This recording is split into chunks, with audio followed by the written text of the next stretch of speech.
wingman, just the heat. Questions unscripted, got him squirming in the seat. Joe Rogan whispers, but Jimmy got roar. Clickbait machetes hacking straight to the core. Bar feels alive when the topics get steamy. Listeners keep clicking. All right. Today's guest is Diane Anosa, right? Anosa? Hinjosa, yes. Diana Hinjosa. Hinjosa. What kind of Thank nationality is you. that? What is that nationality? I'm Hispanic. I'm Mexican, yes. Really? I live in Lorraine. We got Yes. a lot of Mexicans and Hispanics, and you don't look like you're Okay. pure Hispanic.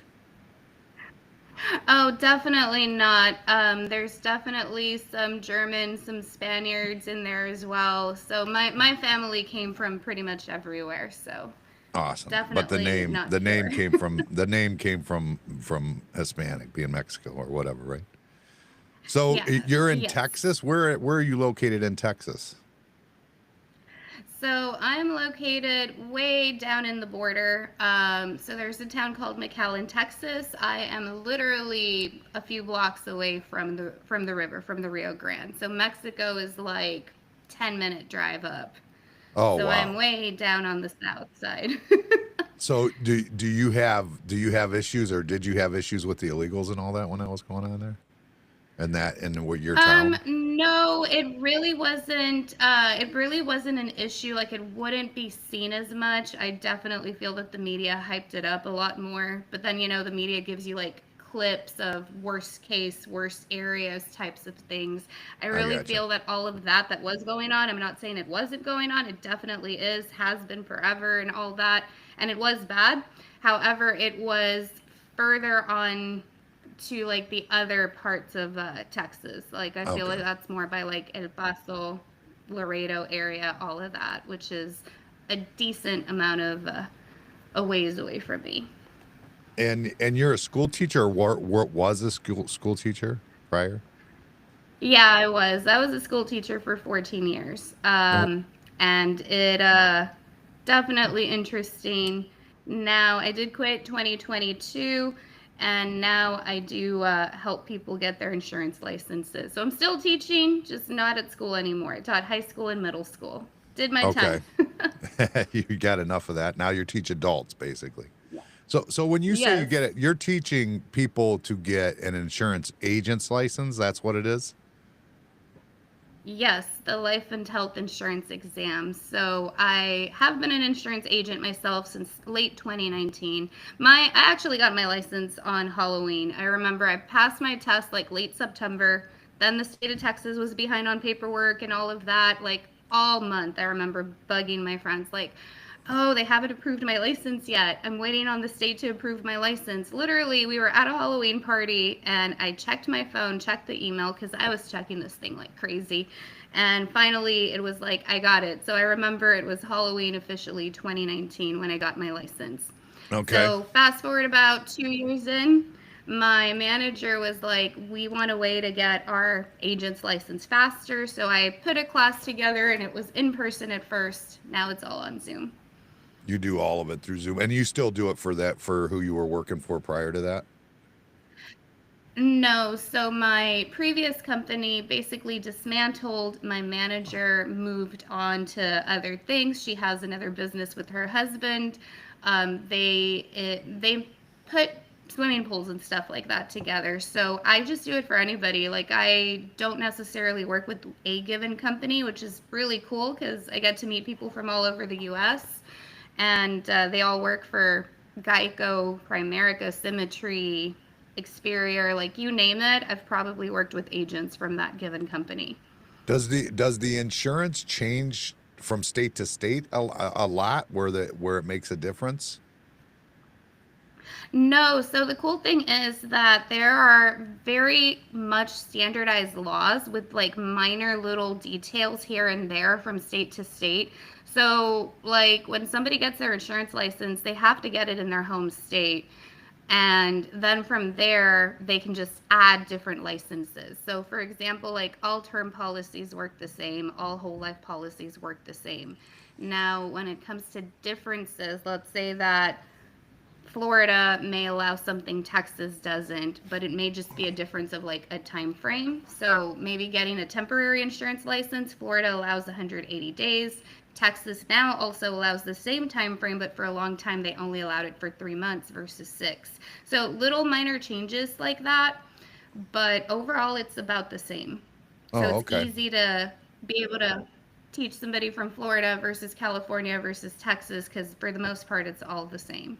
So what made you think, okay, I'm going to go from doing it like in the classroom with the in person to like I'm going to just put an online and you do them in Zoom or it is Zoom, it's not in recordings that you just send them or you're actually set with them?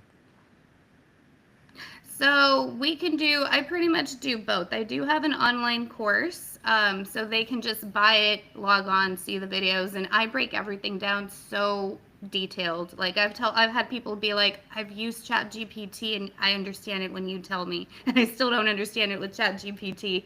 And that just comes from teaching like eighth graders, I feel like forever, having to break everything down bit by bit. Yeah, but eighth So graders don't listen to you. that no, they don't. Not always. Some of them did sometimes, but there was definitely a struggle. Oh my God. Yes, but I feel that that's kind of why I have it. I had it in the frame of mind. Like when I see something complex, I'm very good at breaking it down and being like, you don't need 30 steps, you need 4. There you go. That's all you need. I've always been good at that, and then I feel like, of course, practicing that when during teaching and stuff makes this easier to do too, like being able to take a super complex insurance topic or whatever and breaking it down to where like I'm told all the time, I swear, I'm like people are like, I did it with ChatGPT and I didn't get it. I listened to your explanation in a video, if it's a video, or we also do live classes. I meet with people live in my courses Wednesday night, Saturday morning. But yeah, we're on Zoom, or we can just do a one-on-one. Like I've had people reach out to me on social media, be like, I just found you and my test is tomorrow.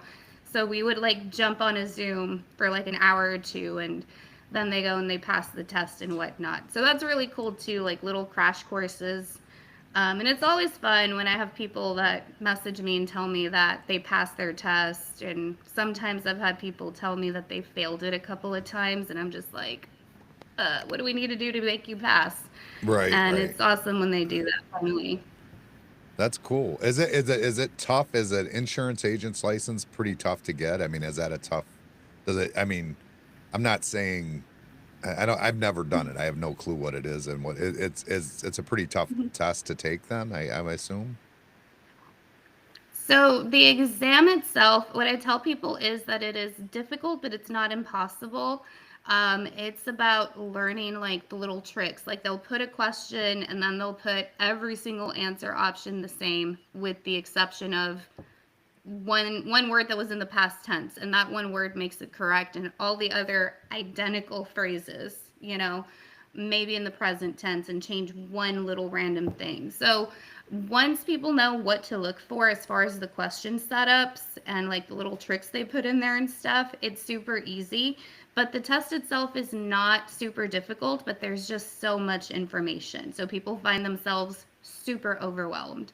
And that's where I come in. So it's like they've got all this chunk of information, and I'm like, you're going to focus here, here, and here. And I need you to know this, this, and that here, this, and that from here. And I can get them to their passing score. I'm not looking for people to get hundreds. That's always what I tell them. A lot of times people freak themselves out. They're like, oh, I need to get 100. I need to know all this. I need to know. It's like, no, you need to know enough to pass. Right. Whether that's a 70 or 100, whatever, you get your license, And that's what I tell them too, because I have friends who've been like gone from one industry, go get their real estate license or anything else, or even in school. I'm like, you need a pass. I don't need you to get a perfect score. Yeah. You Well, know? but people tend to want that, though. I mean, that's the nature of all of us. We want to prove how smart we are. You know, that's or I was Yeah. anyways. I think most people are that way. I believe anyway. That so So when would you you say you're started, competitive? Oh, I'm sorry. yeah, I'm okay. Am I competitive? Yeah, probably. I would imagine. Yeah. I mean, That's I think that awesome. I think that most and I'm older. I'm 52 years old, so I think the men from my generation. That's just the nature of us. I think. I mean, it's not. It seems like it's dying off now, masculinity. But I mean, that the way we grew up, everything was a competition. It's just how it was. But so so you decided to go online and start doing the courses. Have you gotten a lot of feedback and done a lot of teaching? Are you constantly teaching at this point? Yeah, so I have people that reach out to me all the time. I've got people joining my course, or sometimes they'll just buy an ebook or whatever. Lately, I've been noticing that people are opting for the ebooks and my like online resources and stuff. But with my class, I have like a decent flow of people coming in where I like it, but it's also not overwhelming. It's not like a whole lot of people because it'll be like 5 to 10 per group, and it's like a group session Wednesday nights and Saturday nights, and then they go and they pass their test, and like a week later somebody else will come in or two other people will come in and they'll find me. But it's crazy because a lot of the times when people find me lately, I've been noticing that they're just like, I just want to like study the day or two before the test. Okay, we're gonna jump in and do like an hour or two like right before your test or whatever and get that information in, and then they go and they pass. So yeah, at this point, that's literally just what I do for the most part. And it's awesome because for me, going from, being a teacher, having to wake up at like 6 in the morning, going straight to school, coming out at like 4:30, and sometimes not even coming out at 4:30 because you got to stay after school, do a lot of stuff that you don't do during the workday. Um, and just not having that time freedom to now being able to wake up and being like, oh, it's like 8:30, I can go back to sleep for an hour or whatever. That for me is like the best thing, I feel like. So if I wanted to get an insurance license, would I reach out to Uh-huh. you, or would I reach out to someone else and then I would have to contact you after the fact to learn it?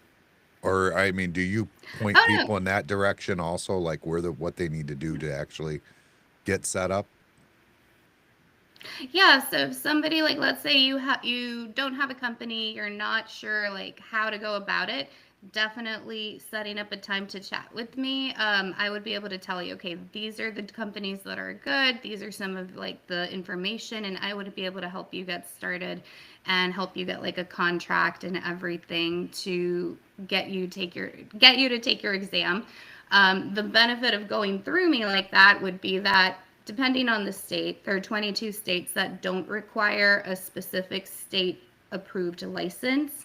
So if you're in that state and you're going to be in my group of people and my agents, I'll plug you into my class, get you licensed within 2 weeks. Then once you get licensed with the company and all of that, get past your test, then we'll get you to start writing business. So honestly, somebody could start in like about a month.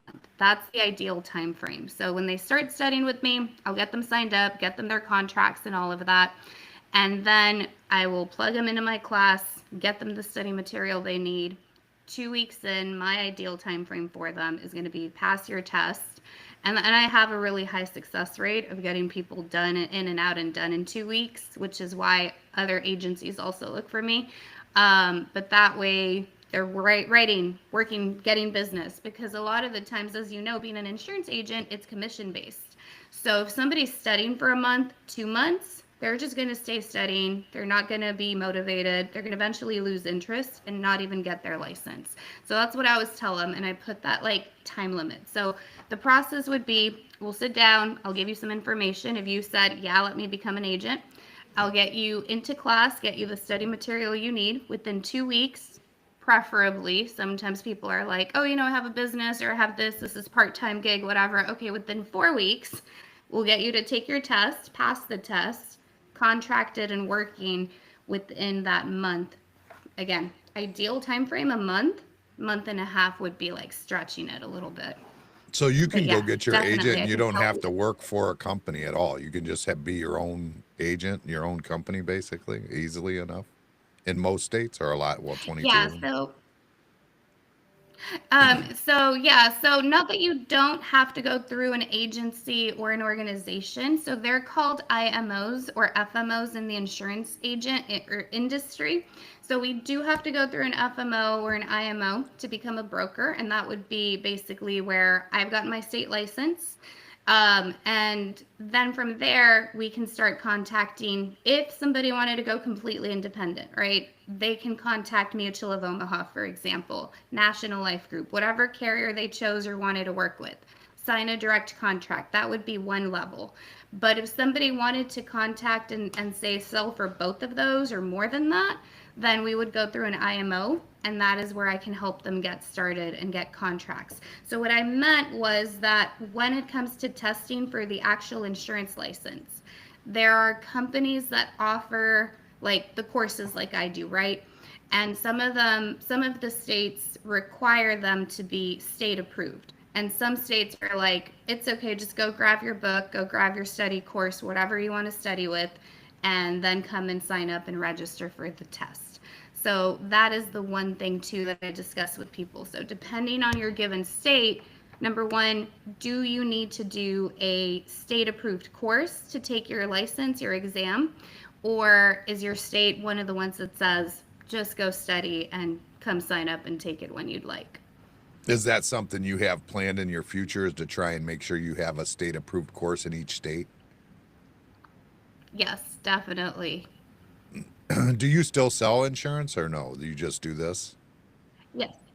Yeah, I do. I do still sell insurance. I have my licenses. I sell health and life. Those are the two I've been working on for a while. And this is actually my first Medicare season. So I'm excited for that, and I'm working on Medicare.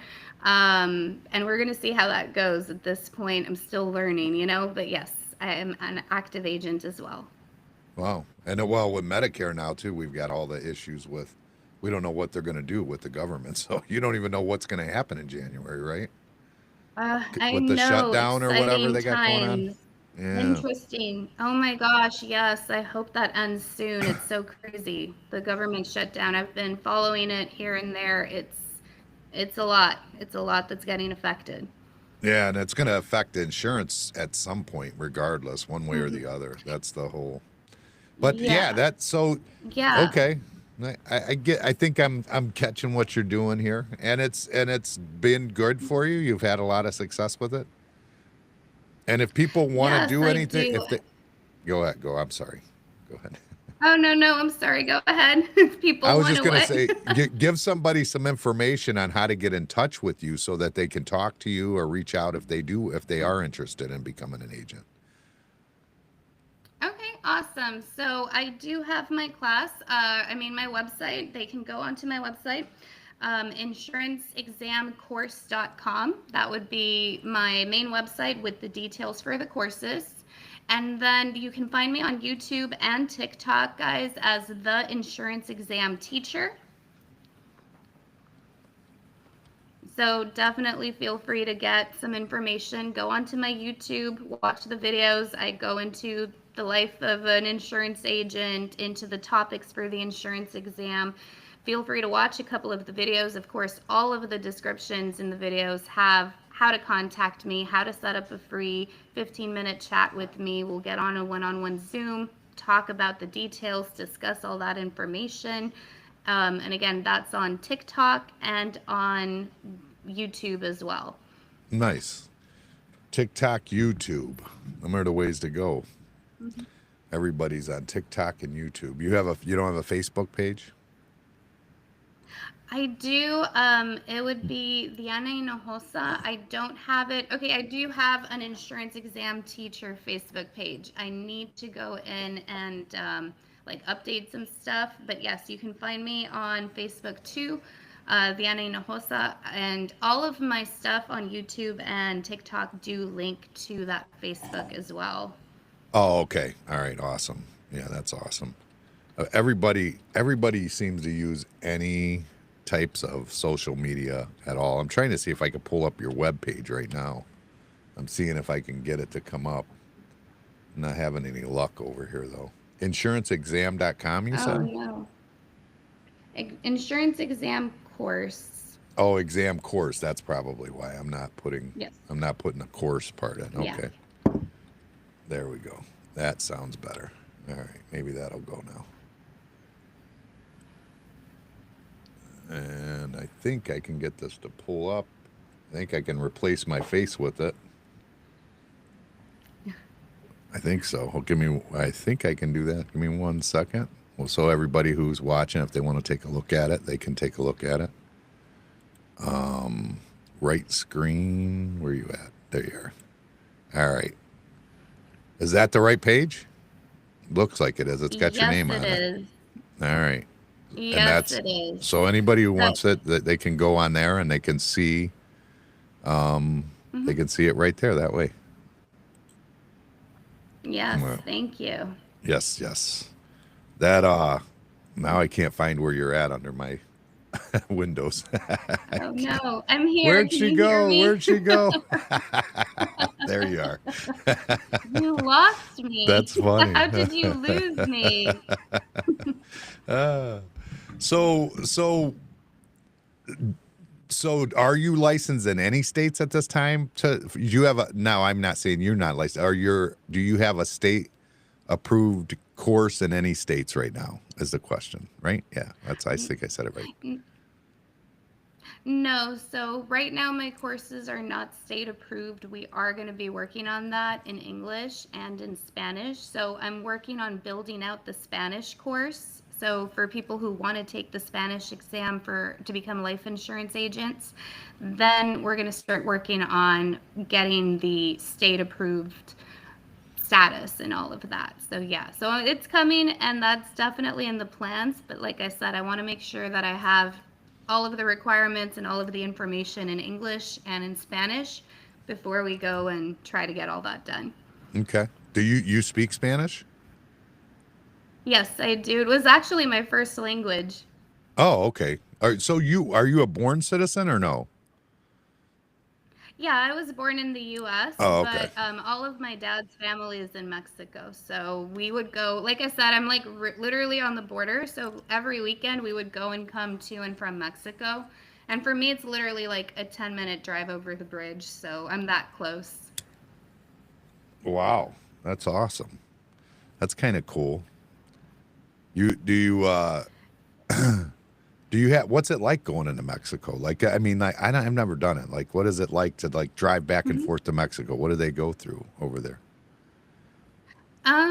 Literally nothing really. Like it's not a big old deal or a big old thing. You just go to the bridge, you pay the toll. It's like 250, I believe. I never really pay attention, but it's about 250, and then you just drive over the bridge and then you're in Mexico. And then in the other side, they sometimes it just depends, right? So you drive through and they have one of those click or not green or red. You'll either get a green light or a red light. I don't exactly know what triggers the light. Some people say if you like drive straight through it, then they don't like check your car or whatever. Just kind of like roll the car fast-ish. So you can't go fast, but you know what I mean, like not pause or whatever. But like if you ride over it, apparently the sensors don't go off and you get a green light, you just drive on in. But if you don't, they say whatever, I don't know what triggers the sensor, you get a red light, you got to park, talk to the customs on that side from the Mexican side. They kind of look into your car and stuff and they're like, okay, where are you going? What are you up to today? All right. And that's pretty much it. Just like a checkpoint here in the US, you know, so going up to Houston and going up north, you'll run into some checkpoints. Same thing that the US officials will do. They'll like ask you, where are you going? What's your plans? Sometimes they'll look in there. Sometimes they'll bring a dog in, and then that's about it. And Wow. sometimes Yeah, they're I've like, all never right, been have to a a good day, checkpoint. bye.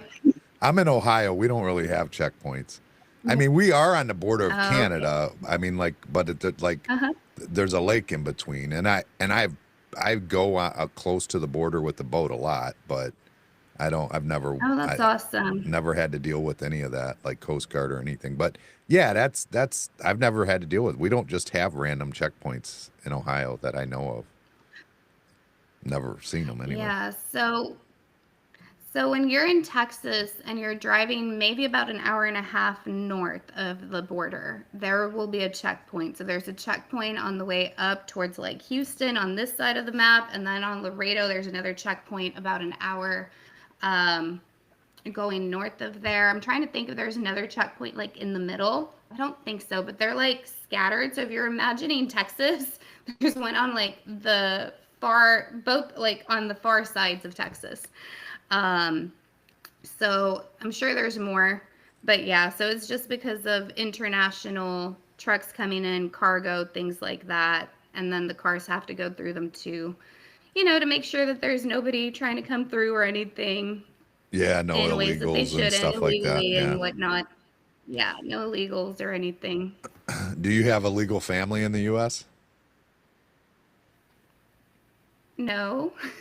They're here illegally now. I'm just kidding. They're here legally now. They're good.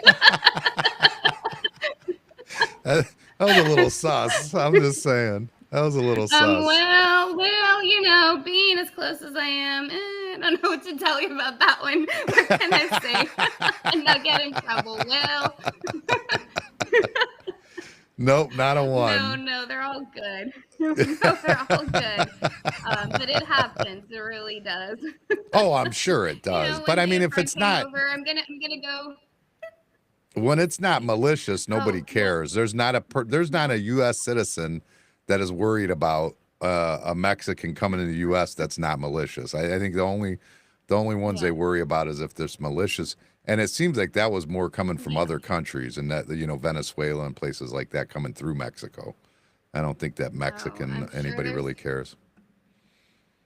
I'm sure there's people with malicious intents coming from everywhere. It's sad, but it's crazy. No, but I can tell you a really funny story. My mom's cousin or great cousin or whatever, he's pretty smart, but everybody says that he's not or whatnot, just because he does things like this. So one time he went with his friends. He was up in Louisiana, I think New Orleans or whatever, lost all the money, lost everything, lost the car somehow. I don't know. His friends ended up dumping him. So he ended up getting arrested. I don't know how are the main details, right? So he has no IDs on him, no nothing. And of course, he speaks English and Spanish because he's down from the valley. And so he told the officials that he was here in the US illegally and he wanted to go back to Mexico and he wanted to go home. So, I don't know how long it took or the process, but they took him back down to the border. He somehow got a hold of a cousin or sister brother of his, and they went and took identification, was like, hey, I'm a US citizen, thanks for the ride. So they literally just had to let him go. That's So crazy. he got back down and they took him down to a facility literally in McAllen. And once he was here, he was like, hey, by the way, he started speaking English perfectly. I'm from here. Thanks for the ride. Can you call my mom or my sister or somebody to bring my IDs over so y'all can let me go? That's pretty funny. Well, sometimes people that sound dumb are like Theo Vaughn. I don't know. Do you know who Theo Vaughn is?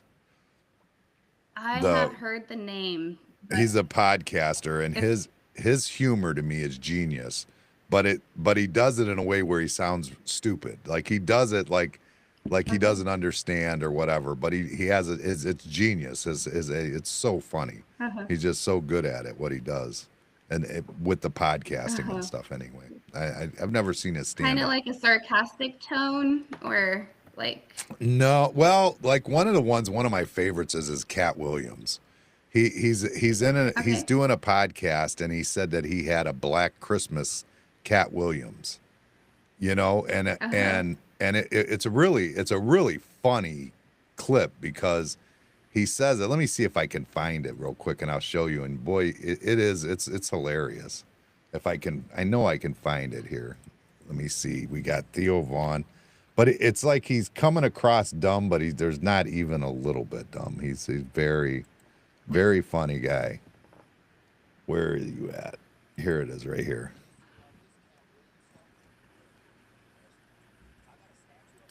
So the name does sound familiar. When you can pull it up, I'll be able to say, oh yeah, I've seen him or, or no, maybe I probably have it. Oh, okay, I have seen him. Is that Theo Vaughn?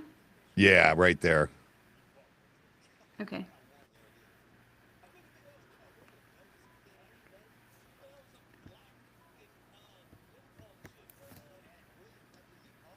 I can barely hear it, but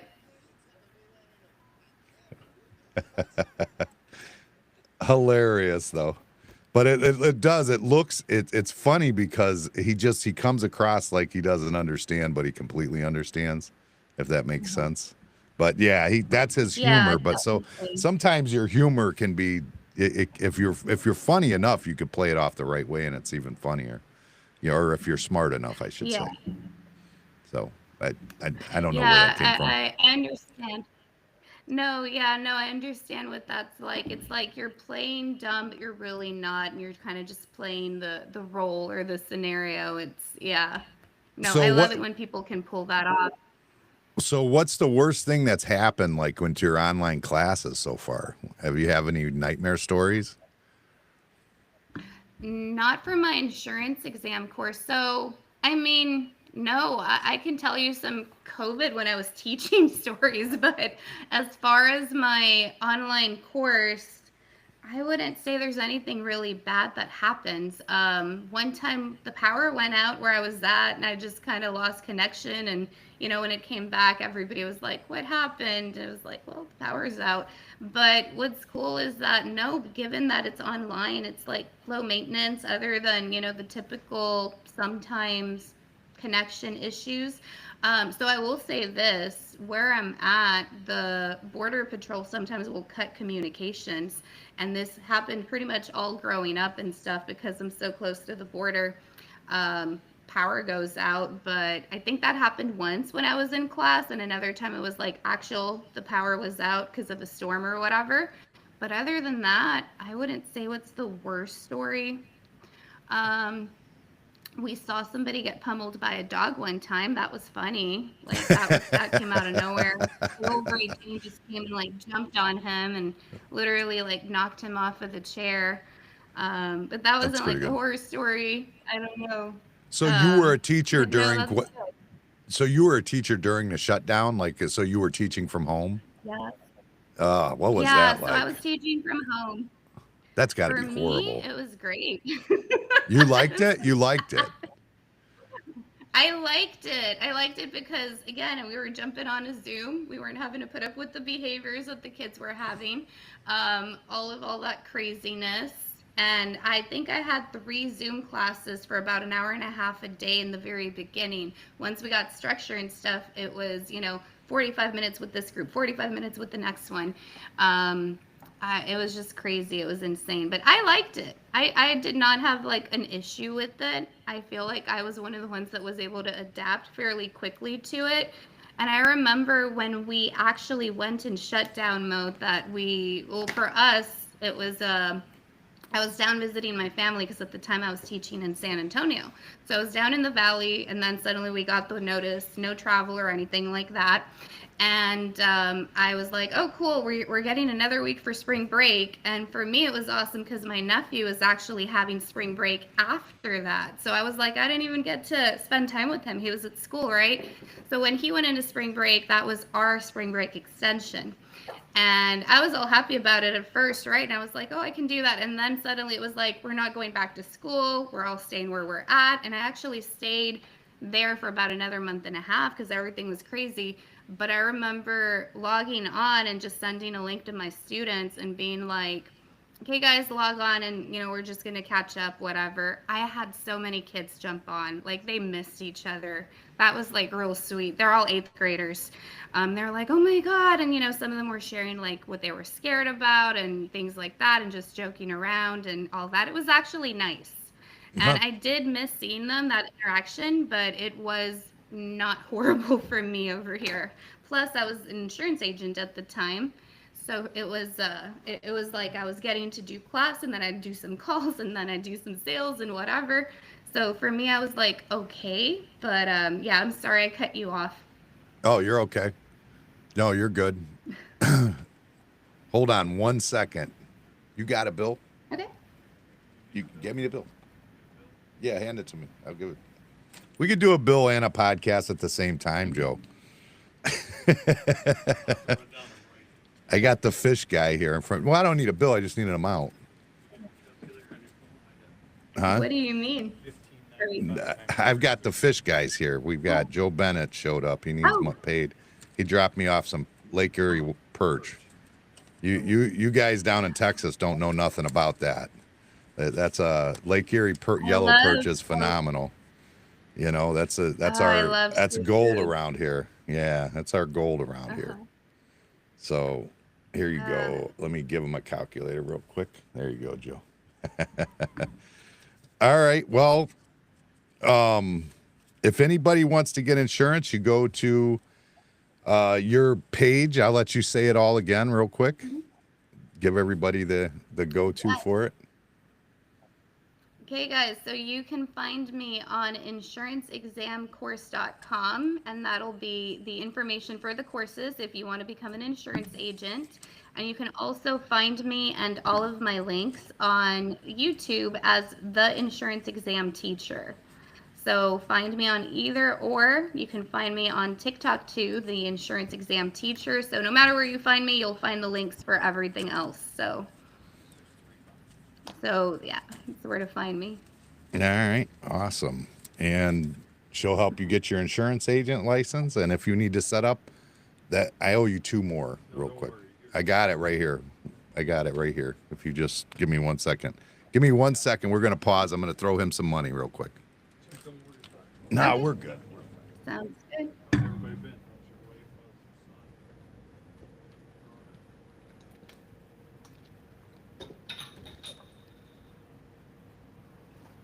Oh.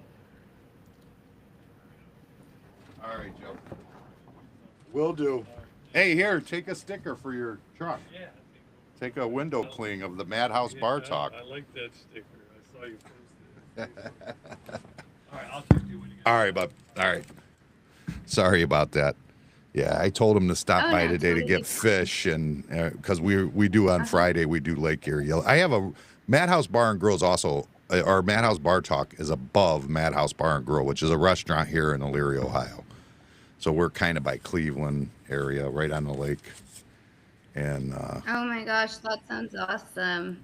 I love seafood, so already. Well, seafood's awesome, but it's a pretty rundown town. We're an old mill town. Like we had Ford plant and steel mill, and it's just all gone. And now they're trying to figure out how to rediscover themselves at this point. You know what I mean? It's just a lot of depression around these parts, really. Sadly, because it's got everything. It's got rivers and lakes, and it's beautiful. So is there like a big tourism area to where like people go boating, things like that? Well, boating, yeah, there's a ton of boating that goes on. We've got in Lorain, we've got big marinas, and in Vermilion, there's big marinas, but it's not truly tourism. If you get a little further west of us, like 30 minutes is like, I'm sure you've heard of like Cedar Point. I don't know if you've ever heard of that before. Yeah. Cedar Point is just like 30 minutes to the left. So, I mean, that's kind of a tourist town. And then Cleveland's 30 minutes the other way. So, I mean, Cleveland's not really, I mean, they have a little tourism, I guess. Not a bunch, so. Not a whole lot of attractions to bring you here, you know, that type of stuff. But they're working on it. They're trying to bring some stuff. Used to have SeaWorld and Geauga Lake and all that. That stuff's all gone now. I don't know why. Oh, geez. Yeah, it seems like the perfect area to have kind of like beaches, lakes, hiking, all of that type of stuff.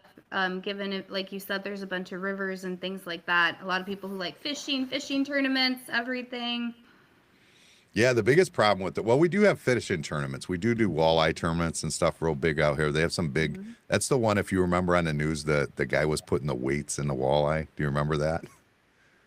Did you see that at all? That was a big deal. No. He was like, because they, you know, they're trying to get the heaviest fish or the biggest fish or whatever, and they were putting sinkers, like lead sinkers, inside the fish to get the weight up, and they got caught. And like the guy won like a bass boat and all kinds of money. Like it was a pretty big deal. It was all over the news everywhere.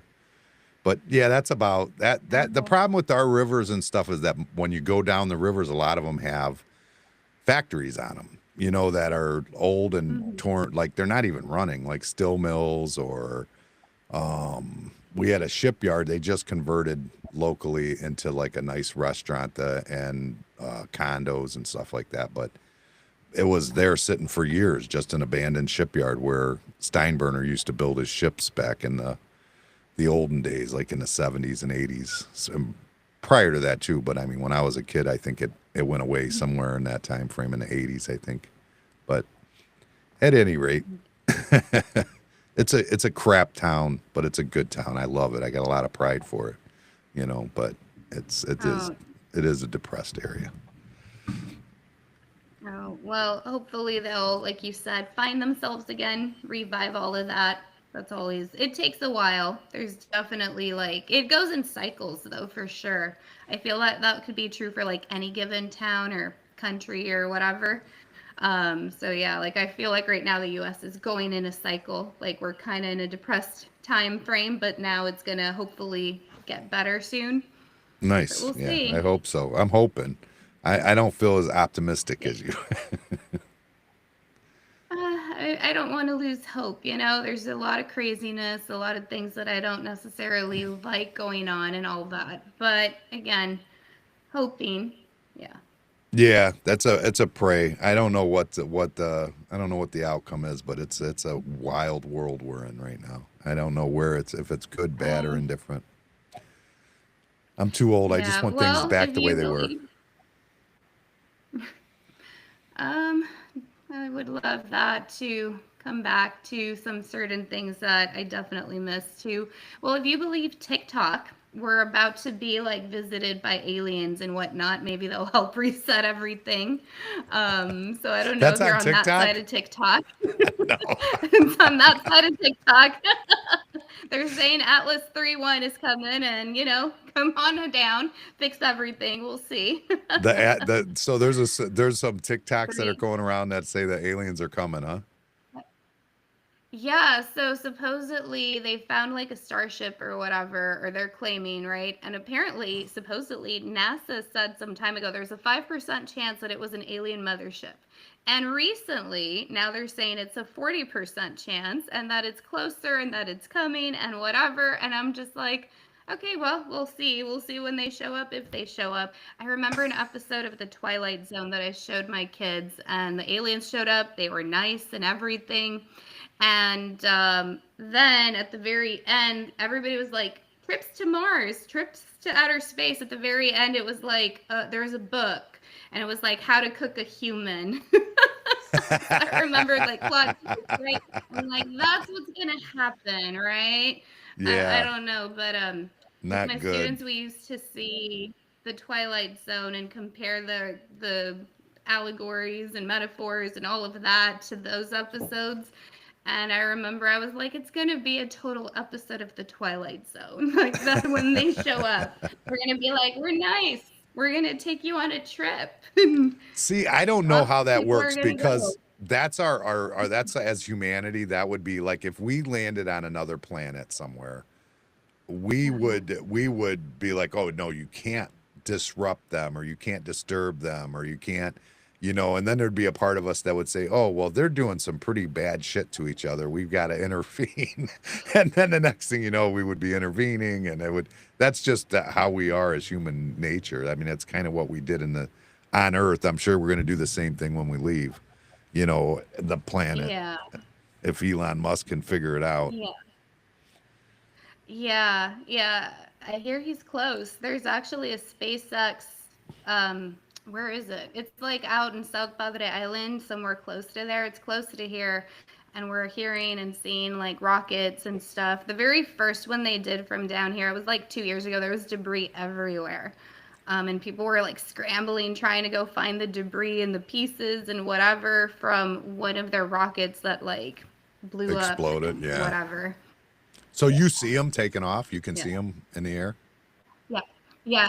Yeah. We can see them taking off. And of course, not like super detailed, but we'll like see the little like puff and stuff. The other day, there was a really weird cloud. I took a picture of it, but it was like a puff going up and then going this way and then like that. It looked like a little jigsaw line, like a little Tetris piece or something. Huh. And we're like, that is such a weird cloud. And we're all like, aliens, they're here. And then 2 days later on the news, they were like, oh, SpaceX rocket launch, whatever, left many wondering, asking about this cloud. Yeah. Oh, so it it's wasn't close. just you It's and your crazy. friends. It was all over the news too. Everybody wanted to know about the cloud. Yes.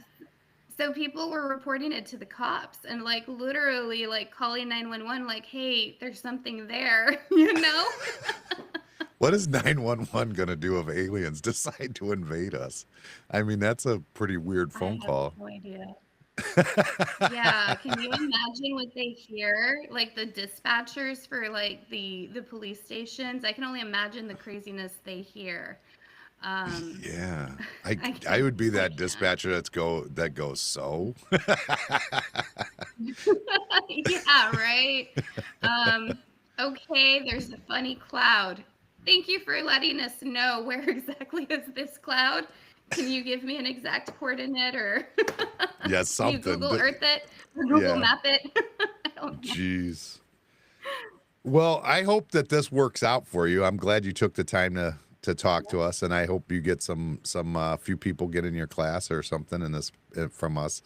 But yeah, I hope that you do the best. It's great to see somebody start off on their own and entrepreneur, especially that's tough as a teacher. I mean, you have a secure job that would be secure, so it takes a lot of well, I don't know, balls is the right answer in my opinion, but it takes a lot of balls to just go out and try and make something work, you know what I mean? And especially when you have some security already. So I really wish you the best luck. And I thank you for coming on today. Thank you so much. Let Yes, everybody know thank you one for more having time. me. Will you let everybody know one more time where they can get a hold of you? Yes, definitely. Okay, guys, y'all can find me on YouTube, The Insurance Exam Teacher. You can also find me on TikTok as The Insurance Exam Teacher. And from there, you will find my Facebook and everything else for my links, my resources. And if you are studying for the insurance exam, feel free to reach out, set up a time to chat with me. All right. Thank you for coming on. I appreciate it. We're out. Thank you. Jimmy on the Thank pod, you. solo act, no quitting. Madhouse bar talk, where the drinks stay spitting. Views going wild like a monkey gone rogue.